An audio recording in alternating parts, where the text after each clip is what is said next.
And we're just going to start by opening 6.1. Does everyone have GIS up and running, or is it working fine for you guys to follow along? Okay. Cool. Okay. So this week, we're just going to look at some of the tools that you can do to mess with your maps and sort of alter them in ways that are very useful. So say you're looking at New York. New York is very populated. It's the most populous city in the U.S., I think. Maybe, I don't know if LA is huge, right? But I guess maybe the LA metro area is small. It's just the LA, I don't know, whatever. It's very big. And so it might actually be easier to study New York in chunks, like say the boroughs, or even by neighborhood or something like that. Depending on what, again, it's a question issue. It's based on whatever question you're trying to solve. And so if you have a map of New York, but you're only interested in, say, in this case, I think we're going to look at the Lower East Side. This is a lot of map. It's a lot of, your computer is having to redraw this every single time. And if you have no interest in the rest of the city, then you can get rid of it by clipping it out. And so that's sort of what we're gonna run through. And we're opening with the sort of, let me see here. Lower East Side is like here somewhere. Anyone from New York? I'm not, obviously, because I don't know where the things are. But luckily, you don't have to be, because there are two ways that you can sort of grab stuff and get it out of the map. And that is select by attributes and select by location. So the first thing we're going to do is do select by attributes. And you'll see here it's going to ask you for different layers. So you could do it by facilities, but actually what we want is the neighborhoods layer. And we're going to go to name. And so we're going to create a little expression here. So we want the name to equal, and you could type in Lower East Side and see if that works, but you'd have to know what it's actually called in the data. So you would have to go back and open it up. But again, you can always just click this get unique values, and it will display it all there for you. So we're just going to scroll down to the Lower East Side and add it to our expression. So now we have name equals Lower East Side, and that should select, okay, yeah, so obviously it's down there. So now it has selected the sort of boundary for our neighborhood. And what we can do is now right-click neighborhood, go to data and export, and that will, boom, extract the boundary for us. So you sort of keep the, export, we want to export selected features, not all features. And we want to, I think in the chapter, in the exercises part, the chapter 6 has a file database already saved in it. Again, the default here is, at least for me, is shapefile. But if you click up to File and Personal Geodatabase class, you'll be able to double-click that geodatabase and save it inside of it. So this is Lower East Side boundary, or whatever you want to call it, and click OK. And so that exports out, and then I'm going to remove the neighborhood layer. So this essentially exports out, just the boundary for that neighborhood, which is pretty interesting. But so, obviously streets are really important because it gives us sort of the outline of where blocks are and sort of where major hubs are. So we can, say we also want to grab the streets and put that in our file. We can, so we did select by attribute before. We can also do select by location. And this pulls up, again, we have the facilities source layer, which is not what we want. We want the Lower East Side boundary. And then we click Manhattan streets. And we want to make sure that we choose the intersect at source layer feature. And that will capture everything that sort of intersects with our with our boundary. So what that does is it now selected all the streets, and we can just do the same thing we just did. We right-click the streets part, go to export data, sort of leave all that the same, and now we can do Lower East Side streets, and that will export out. We're going to add it to our map, and we can get rid of our street layer. So I'm going to just... So now we have... I want to show this. Does it have us do it a certain width? I don't really remember. Yeah, width of 2. Yeah, okay.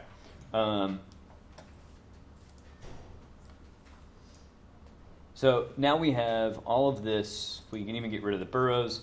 But now we just have this clipping of the Lower East Side boundary and all the streets that are contained within it.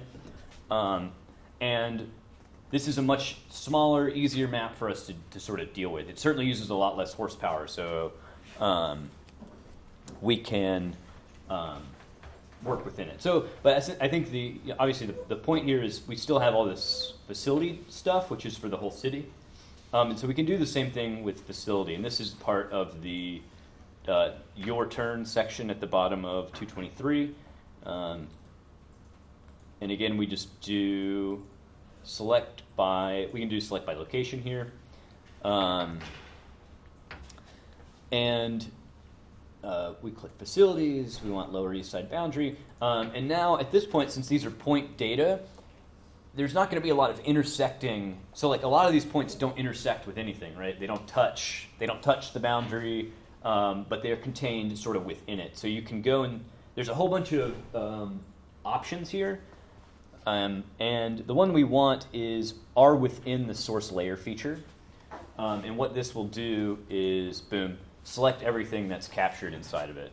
And then we just do the same process again. We go to Data, Export, choose what we want to call it, Lower East Side Facilities, and we have what we're looking for. So we'll do circle 2, we'll do size 7, we'll do red. So now we have this, so say we want to study whatever these facilities are in Lower East Side, we have a much more manageable map to deal with. But obviously, so we're dealing with these, I guess presumably are bridges here,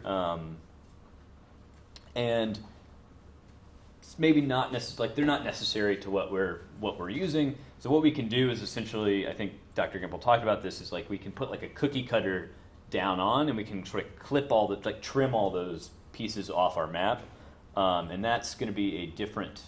So right now we've been doing sort of stuff that we've known how to do at least somewhat since the beginning, which is select by attribute and then export, right?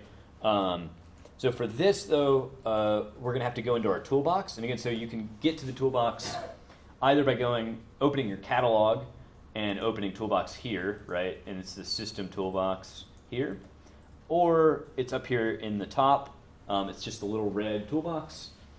Or you can go to geoprocessing. There's multiple ways you can do this. For now, I'm just going to go straight into geoprocessing because that's the easiest. And so what we can do, so I'll close that. We're going to go to the clip feature, and what this will do is, if you see on page 224, we input the street data because that's what we want to clip, and we want to clip it with inside the boundary, and we want to export it again to, nope, not there, to chapter 6. And so now this is the streets, but they are clipped. And you really don't have to change anything other than that. You just put input streets, clip features is whatever you called your boundary, and then click OK. And that should create a new layer here. We can turn this one off, and we have a nicer looking map that's just the just within the confines of the neighborhood.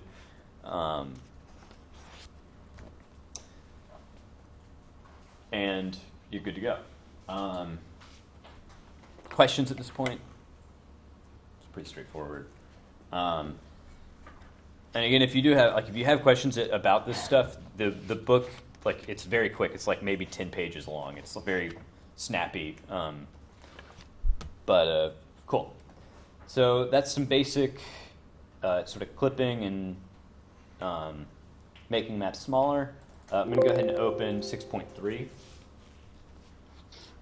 And we have a map here of all New York and all of its fire companies. And a lot of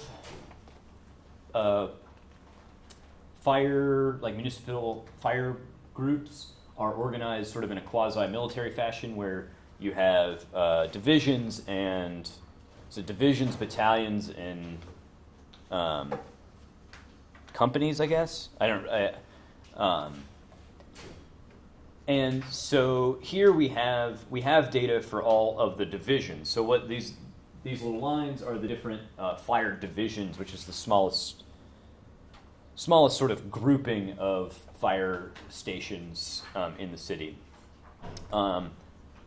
But if we go ahead and open this, we can see we have, you would have a code book, but in here we have fire BN, which is fire battalion. That tells us which battalion what are they called? What are the small ones called again? Fire groups, fire companies. Sorry. Ladders. What? Ladders. Yeah. Yeah. So you have the battalions that they're part of, and then again you have an even bigger grouping, which is a division. So we don't have the shapefile for these, but we have the data to create the shapefiles for these. So what we can do is dissolve. So sort of you can think of it as you have some stuff that you want to mix together, but you want to keep some of it still separated. That's sort of what we're going to do. Again, I'm going to go to Geoprocessing here and go to dissolve. And what we want to input is the fire companies. And we want to output, this would be fire battalions. I'm going to call it fire bats, because I think that's funny. And we are going to choose, so here we can dissolve it by any number of stuff. So you could dissolve it based on population if you wanted to. I'm not entirely sure what that would produce, but probably actually it would be a mess if I think about it. But since we have nice clean variables for battalion and division, we can dissolve by battalion or division. Here we're just going to click on battalion. Now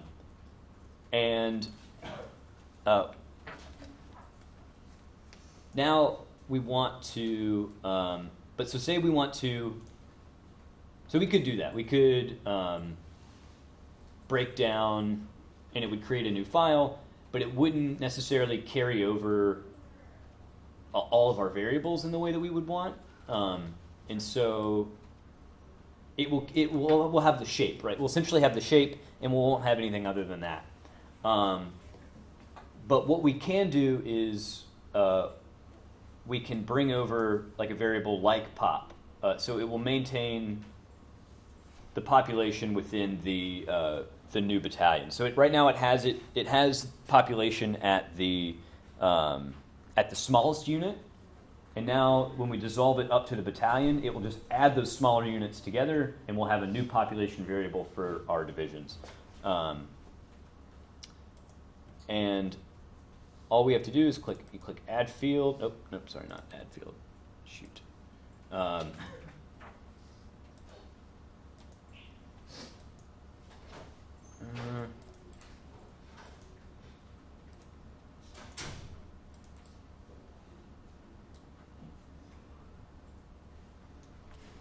Y.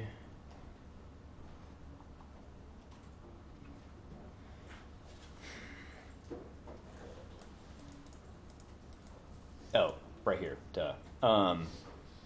So there's the statistics fields. You click the drop down and click pop, okay. And you'll get this error. It won't be able to run anything, so you have to choose the type of statistics you want to run on it. And it has these built-in functions, so sum, mean, min, etc. So we're just going to do sum. So this will give us a sum population within our new division or battalion boundaries. So we export this. So now we can sort of turn this on and off. We can see how that looks. And we can do like 1.25, go hollow, whoops.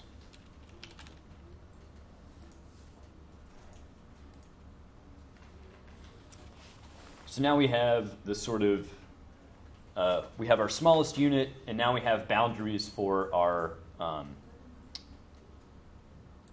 biggest unit. And if we open up this attribute table, so now we have, right now we just have one variable for each battalion, right? Because we just dissolved down from those. So if we compare that to the fire company, here we have 1, 2, 3, 4, 5, 6, 7. I keep forgetting the 7 ladders within the first battalion, and each of those have a population associated with them. And what that does is it just added all of the ones up in the first battalion, and that's what we have right here in our sum pop 2010. And again, we can do this for, there's an even larger administrative unit. So we can do that, and that's the division. So again, we input fire companies, and this time we want to choose fire division, and we're going to choose pop, sum. We have to name it.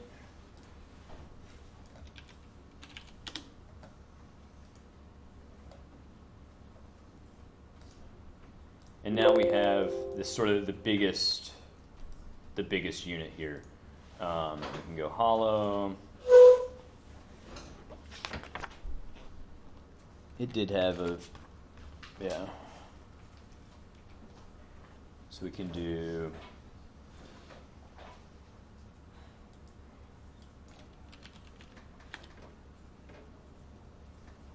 It's not the prettiest looking map, but it sort of gets what we're trying to show here. And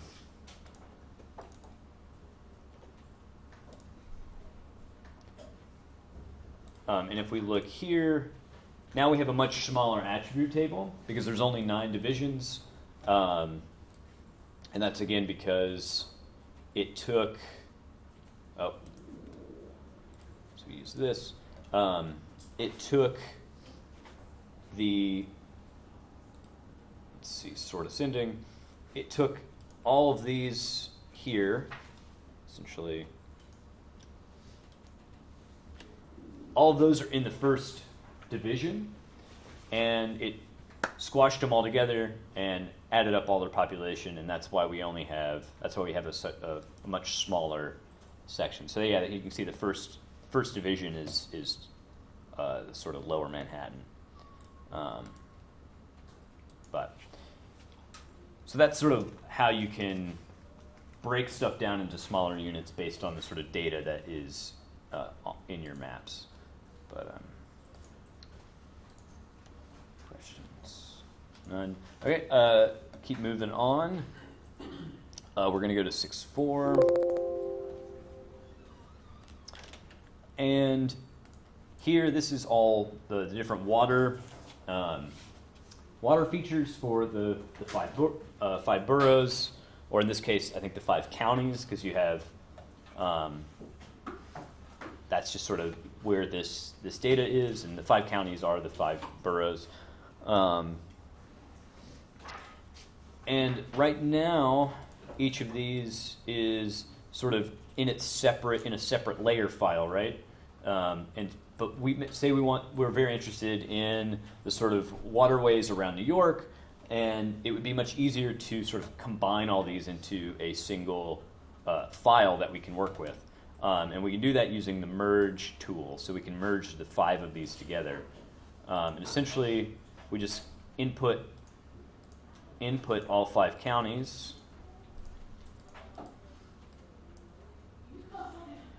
Whoops, I think I added, Queens got added twice.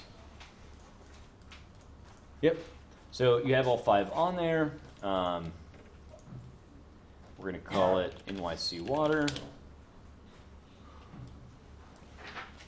And pretty much that's it. That we don't really have to do anything else. It will just sort of smash it all together.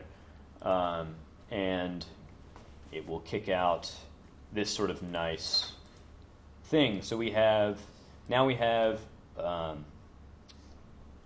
all this data. We have county codes, we have names, water area, stuff like that, and all of that is sort of smashed together into a single data file here.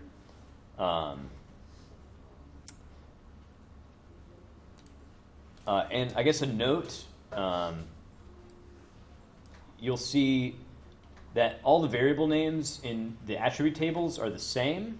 If they're not the same, they won't, you'll get, so say if this was like Hydroid 1, but, and I tried to merge Kings County with the Bronx County, and in the Bronx, it was called Hydroid. What you would do is you would end up with 2 variables where you would have Hydroid and Hydroid 1, and Kings County would all be null for Hydroid, and Bronx County would be null for Hydroid 1. So you have to have same variable names when you do this. Otherwise, you'll end up with mismatched data, or the data won't merge perfectly. And that's true if you did any merging in 100 with Stata or R or whatever you did. You had data variable names have to be the same. Otherwise, you're it doesn't know to match them. So, and that's pretty quick. Sort of a quick introduction to that, and we'll move on to 6.5. And again, we have I think this is fire companies and the Manhattan streets, and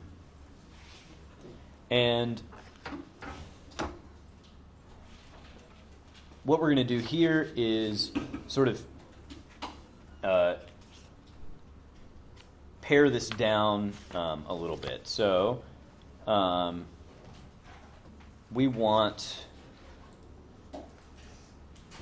to make all this data in the fire companies and in the Manhattan streets. This is sort of similar to a merge, but it's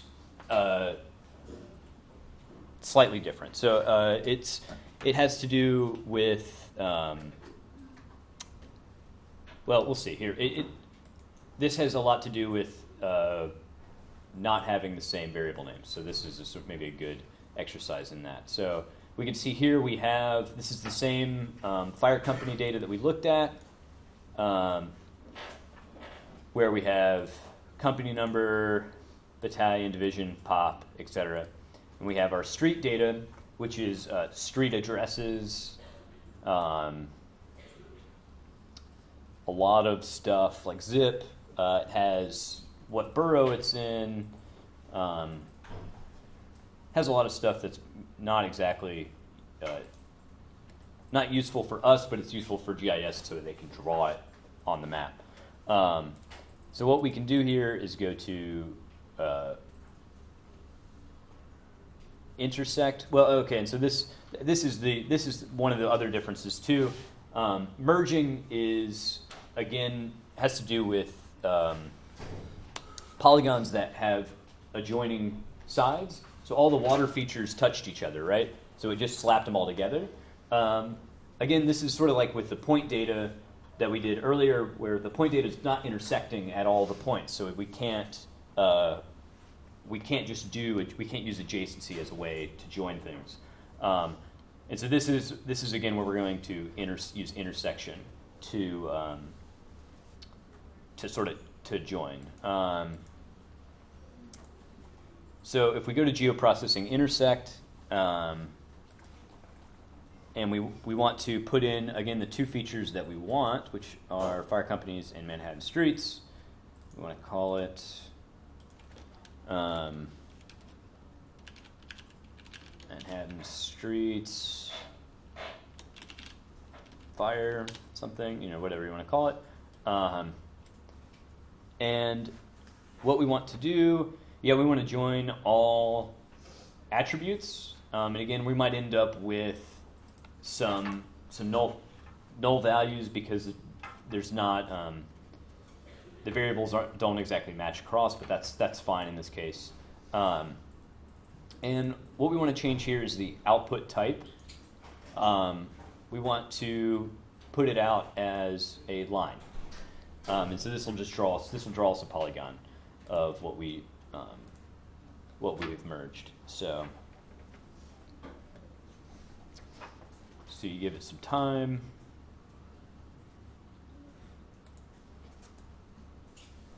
And you end up with this.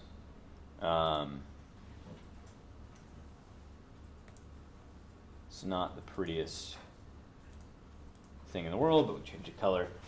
And now if we open this table, so we still have all of the data on our fire companies, and we have essentially sort of merged a lot of this together. And you'll see here, again, a lot of this is going to be empty just because it didn't cover. But the neat thing is, because the streets have location data, we can end up joining. So we know that this street here is covered by the 311th ladder, which is really interesting, and it's captured within the 12th Battalion or the 3rd Division, and GIS is able to do this because it knows where stuff is stored in space. Like it's looking at, okay, I know the value for division, and I know where this line is, and you just told me to sort of put these two together based on intersection. So boom, I've put them in the same spot, and I can put that data together. And that's sort of a really neat thing that you can do with the program.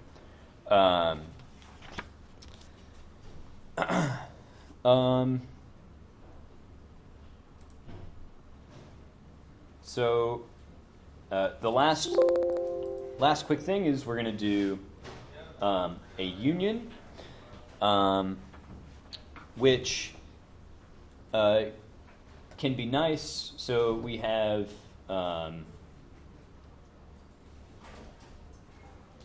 let's see. Hold on. Sorry. Okay.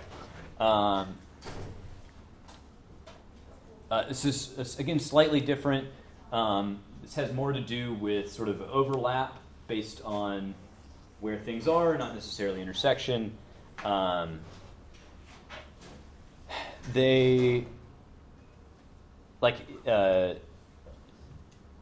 it has to do with both of these are polygons, not lines, right? So this is again why we used intersect for the last one, because we had the fire divisions, which is a polygon, and we had streets, which are a line. In this case, we have two polygons, so those two polygons are going to overlap at certain points, and so we're going to join them based on how they overlap.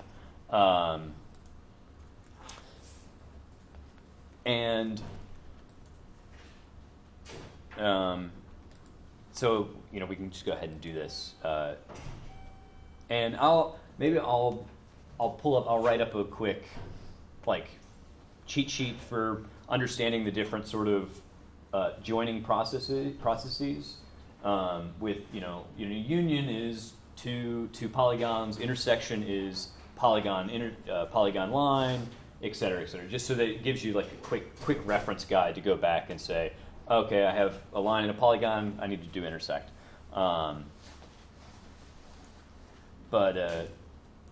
So let's go ahead and, this is again pretty easy. We're just going to add our two features that we want to join. We're going to name it something. We do Manhattan tracks, or what was it? What was to call it? Manhattan neighborhoods.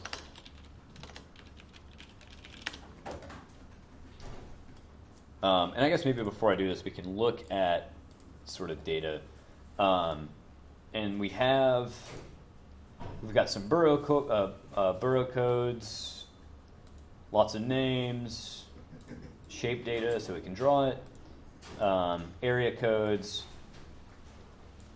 county FIPS, stuff like that. But then all of our interesting data is located here in the tracks. So we can see here we have age. Yeah, pretty much age and gender and population size. So you can sort of tell here. It's maybe not as clean here. Here we go. We can zoom in on this. We can see that there is the tracks don't cleanly overlap with neighborhood boundaries, which is fine. That's sort of, they're two different, they've arisen for two different reasons. But say we're interested in looking at tracked data contained only within a certain neighborhood. What we can do is it will sort of, if we tell it to only grab, like, put the people on this side of, in this tract on this side of the boundary, put them here, but put this small group of people on this side into this neighborhood. So it will. This is where again union is really cool. Sort of like how with the fire intersection codes it used location to sort of mash all the data together. So here we can go back in and do this. So we add our two things in, call it.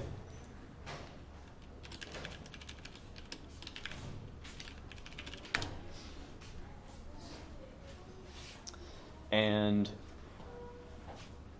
we want to, union. Oh, I'm getting ahead of myself. First, we need to select by location. So again, we're going to select neighborhoods with Manhattan tract, and we want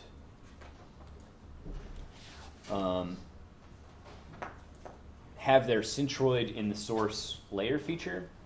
So this will essentially anchor the units within, anchor the tracks within neighborhoods to give us a way of sort of pushing this data together.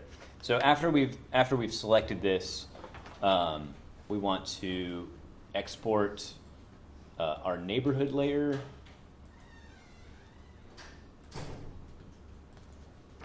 as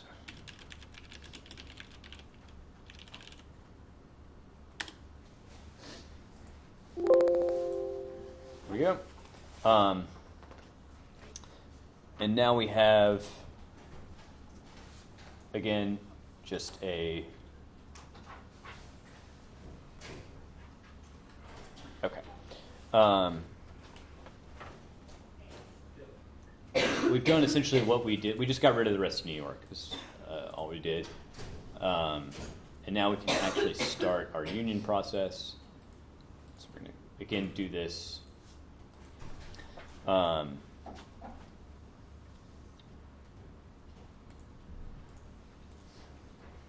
right.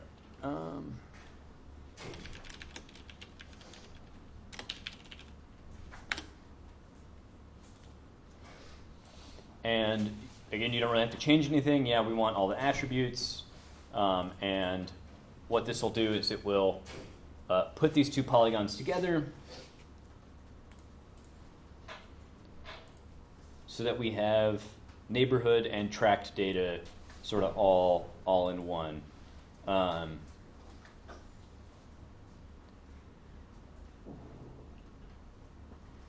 So now we have all this age stuff, and it's nested in, where's our neighborhood variable?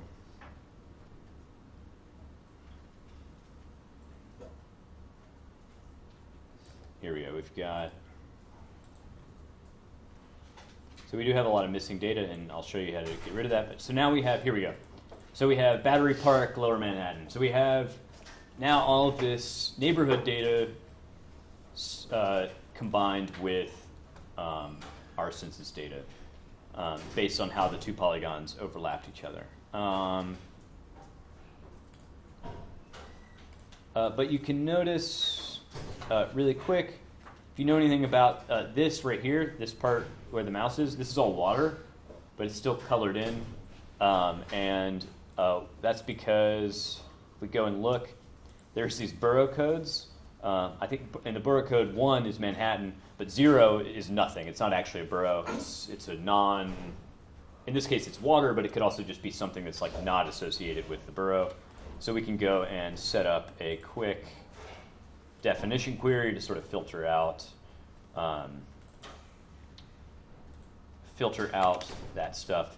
So I'm just making borough code equal to greater than 1 or greater than 0, and that cleans up our map just a tad bit. So now all the water is gone, and we have our clean neighborhood lines drawn here on the map. And